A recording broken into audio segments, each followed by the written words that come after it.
pang sinili ke ne ke la pen la met ki chona kadam bajri lo kadam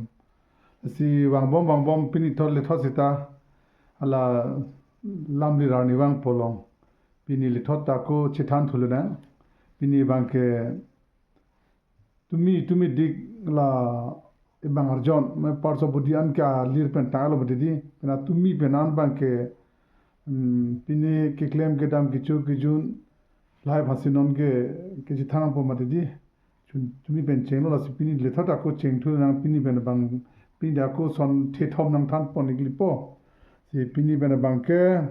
kachemat kachipang e hedi kachepang e kachemat aphan la pen ke hang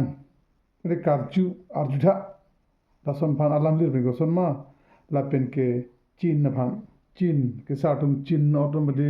chin che de dam them de din la so chin hedi che pachina chin la so phan la lo litum lunam lo ke la alir me be junda mre di la sila alir ko son ke jume sen jima bu ke litum alir pe si pona po mre di la si lalo nale tu si ko mane lunjir ke to hirjir ke to lamjir ke to du bote lamjir lunjir long ke to long bang ke di la alir si pona ji alir pon de jume sen la si lalo non bang ke kachimar phan ke so ma plote sitarap bu ke kachimar phan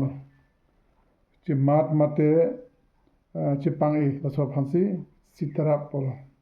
la bongoy lun talong thadu la so na di litumar mega te la so sitarap long po bongoy lun long bore de lun long lai long po la lo aku ison banke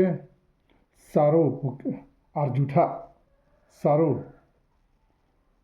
ko arjutha ke hang ason no arju ke hang ase theme arjutha saro mane arjutha ko han chalo arjutha ko saro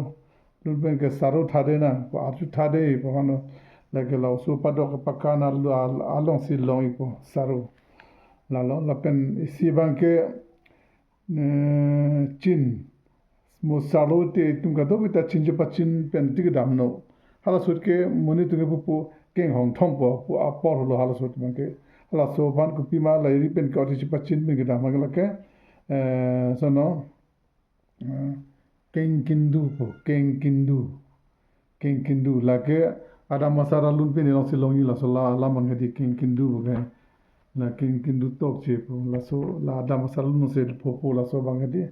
la lo la se pini bang ke sitarap saro la pen keng kindu la somthom pen ilitum al lir ben che thanong lo la se pini ge lanbe po pen pinap sta me pinap ta ako somthom che than thulina la lo la se nalitum